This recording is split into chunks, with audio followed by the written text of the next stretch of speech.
বাংলায় কঠিন পরীক্ষা বিজেপির, বাড়তি গুরুত্ব সম্ভাবনাময় রাঢ়বঙ্গকে। সভাপতি হয়েই রাঢ়বঙ্গে ঘাঁটি নীতিন নবীনের। দুর্গাপুরে কমল মেলার উদ্বোধন করবেন আজ নীতিন নবীন।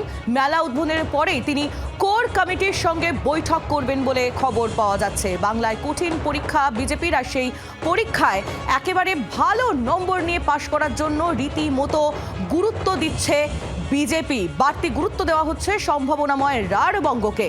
সভাপতি হয়েই নীতিন নবীন তিনি রাঢ়বঙ্গে ঘাঁটি গেড়েছেন, তিনি পৌঁছে গিয়েছেন ইতিমধ্যে, এবং দুর্গাপুরে আজ কমল মেলার উদ্বোধন রয়েছেন, সেই উদ্বোধন তিনি করবেন। তারপরেই কোর কমিটির সঙ্গে তার বৈঠক রয়েছে বলে খবর পাওয়া যাচ্ছে। ঠিক কতটা সম্ভাবনাময় বিজেপির জন্য রাঢ়বঙ্গ, এবং ঠিক কি কি ব্যবস্থাপনা বিজেপির তরফ থেকে নেওয়া হয়েছে এই সম্ভাবনাকে আরো বাড়ানোর জন্য, কথা বলবো কমলাক্ষ ভট্টাচার্য, আমাদের প্রতিনিধি একেবারে সরাসরি রয়েছেন আমাদের সঙ্গে। কমলাক্ষ, বাড়তি গুরুত্ব দেওয়া হচ্ছে সম্ভাবনাময় রাঢ়বঙ্গকে, ঠিক কতটা সম্ভাবনা বিজেপির সেখানে রয়েছে এবং কি কি গুরুত্ব বিজেপি দিচ্ছে সেখানে?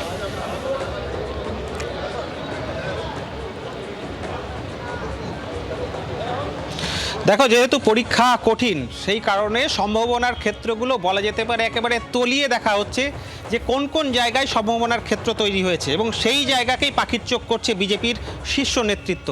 নীতিন নবীন আজকে আসছেন প্রথম রাজ্য সফর, এবং তিনি প্রথমেই বাংলার কোন জায়গাকে বাছলেন, যা হলো অবাঙালি অধ্যুষিত অর্থাৎ হিন্দিভাষী মূলত অধ্যুষিত এলাকা, এবং তার সঙ্গে সঙ্গে যেখানে বিজেপির সম্ভাবনা রয়েছে। আমি তোমাকে একটু ছবি দেখাই। আমি রয়েছি এই মুহূর্তে অন্ডাল বিমানবন্দরে। আজকে বিকেল 4টের পর এখানেই নীতিন নবীন নামবেন, এবং তাকে তারপর ব্যাপক সম্বর্ধনার আয়োজন করা হয়েছে, এবং রোড শো করতে করতে তিনি যাবেন, এবং তারপর তার কিন্তু রয়েছে কোর কমিটির বৈঠক।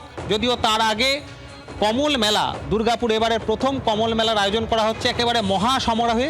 সেই কমল মেলার উদ্বোধন এবং সেখানে বলিউড শিল্পী মোনালি ঠাকুরের পারফরমেন্স, সব মিলিয়ে একদিকে মেলা, অন্যদিকে জনসংযোগ, এবং তার সঙ্গে সঙ্গে দলীয় রণকৌশল বৈঠক সেই মেলার মাঠেই কিন্তু নীতিন নবীন করবেন।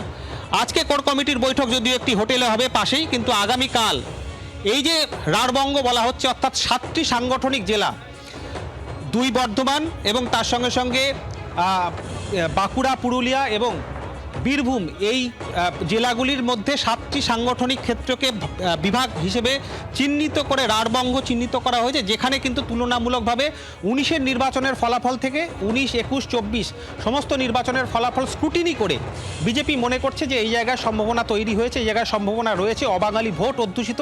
সেই জায়গায় কিন্তু নীতিন নবীন প্রথম সফরে এসে সেখানেই কিন্তু পাখির চোখ করছেন। আমি দেখাবো তোমাকে এই মুহূর্তে বিজেপির নেতৃত্ব, তারাও কিন্তু ধীরে ধীরে আসতে শুরু করেছেন।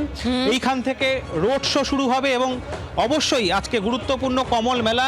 তার কারণ বলা হচ্ছে যে এই বাংলার অস্মিতা, বাংলার ঐতিহ্য এবং পরম্পরা, দুর্গাপুরের সাংস্কৃতিক পরিবেশ ফিরিয়ে আনতে কমল মেলা। যদিও তা নিয়ে কিন্তু ইতিমধ্যেই জোর সমালোচনাও শুরু হয়েছে। শিল্পনগরীতে মেলা করবে বিজেপি, তাহলে রাষ্ট্রায়ত্ত যে শিল্প কারখানা, যে সংস্থাগুলি দিনের পর দিন বন্ধ রয়েছে, তার ভবিষ্যৎ কি হবে, সেই প্রশ্ন তুলছে তৃণমূল কংগ্রেস। সব মিলিয়ে চ্যালেঞ্জের মুখে নীতিন নবীন বাংলায় তিনি আসছেন।